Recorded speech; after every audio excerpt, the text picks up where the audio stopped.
എന്നാലും ബിരിയാണിയിൽ മുട്ട കിട്ടിയില്ലെന്ന് പറഞ്ഞിട്ട് വിഷ്ണു എന്താ കാണിച്ചു കൂട്ടി? മുട്ട വിഷ്ണു അതല്ല ഒരു കല്യാണം ഇവിടെ ആയതുകൊണ്ടാ, ഇല്ലെങ്കിൽ അവൻ പൊളിച്ചാനാ.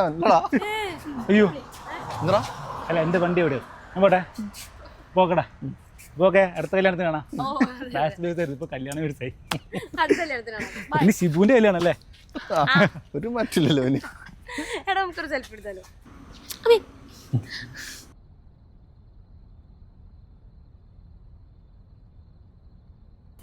എന്തേടി എന്തേ? ഒന്നുമില്ല ഒന്നുമില്ല ഒന്നുമില്ല, നീ ഫോട്ടോ എടു. പറയടി. ഒന്നുമില്ലടാ. ഡീ ഈ മനസ്സിൽ വേറെ ഇമോഷൻ വെച്ചിട്ടേ മുഖത്ത് വേറെ എക്സ്പ്രഷൻ കൊണ്ടുവരാന്ന് പറഞ്ഞത് എന്നെപ്പോലത്തെ എക്സ്പേർട്സിന് പറഞ്ഞിട്ടുള്ള കാര്യം. അവിടെ നീ കാര്യം പറ. എടാ എനിക്ക് നിൻ്റെ അടുത്ത് പഴയ പോലെ ഫ്രീ ആവാൻ പറ്റുന്നില്ലടാ. നിൻ്റെ അടുത്ത് കുറച്ചുകൂടി ക്ലോസ് ആകുമ്പോൾ നീ അത് ഹോപ്പായിട്ട് എടുക്കുമെന്നൊരു പേടി. ഞാൻ ഭയങ്കര കോൺഷ്യസ് ആവുന്നു. നീ ഇപ്പോഴും എന്നെ അങ്ങനെയാണോ കാണുന്നത്?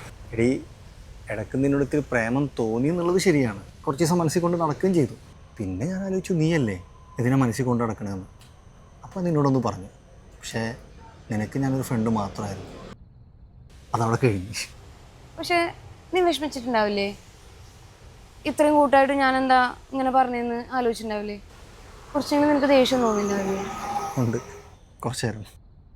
പിന്നെ ഞാൻ ആലോചിച്ചു എന്ത് ക്വാളിറ്റി ആണോ നീ എൻ്റെ ബെസ്റ്റ് ഫ്രണ്ടായത്, അതേ ക്വാളിറ്റി കൊണ്ട് തന്നെ എനിക്ക് നിന്നോട് പ്രേമം തോന്നിയത്. അങ്ങനെ ഒരു ഫ്രണ്ടിനെ ലൈഫിൽ മിസ് ചെയ്യണ്ടെന്ന് കരുതി. ആ ഫ്രണ്ട് ഒന്നും കൂടെ ഉണ്ടാവും. അറിയാം. അല്ല അപ്പം മെറിൻ്റെ പ്രപ്പോസൽ നീ എന്താ റിജക്ട് ചെയ്ത്? അവളെനിക്ക് ഫ്രണ്ടായതുകൊണ്ട്. സത്യത്തിൽ നീ എന്തൊക്കെ ഇമോഷനിലൂടെ കടന്നു പോയിട്ടുണ്ടാവുമെന്ന് എനിക്ക് മനസ്സിലായത് അവൾ എന്നെ പ്രപ്പോസ് ചെയ്തപ്പോഴാണ്. ഓ സമാധാനായി. ഞാൻ വിചാരിച്ചു ഞാൻ കാരണം നീ വേണ്ടാന്ന് വെച്ചു. അതൊരു തരത്തിൽ സത്യം. ഈ ഒരാളെപ്പോലെ 7 പേരുണ്ടാവുമെന്ന് പറയണമൊക്കെ വെറുതെ. ഒരാളെപ്പോലെ ഒരാളെ ഉണ്ടാവും. അപ്പഴം നീ കണ്ടിട്ടില്ലല്ലേ? എടീ എൻ്റെ ഉള്ളിൽ ഇഷ്ടം ഞാൻ എവിടെയോ പൂട്ടി വെച്ചിട്ടുണ്ട്. അതിനൊരു കിക്കുണ്ട്, അത് നിനക്ക് പറഞ്ഞാൽ മനസ്സിലായില്ല. പക്ഷെ അതൊരിക്കലും നമ്മുടെ ഫ്രണ്ട്ഷിപ്പിനെ അഫക്റ്റ് ചെയ്യില്ല.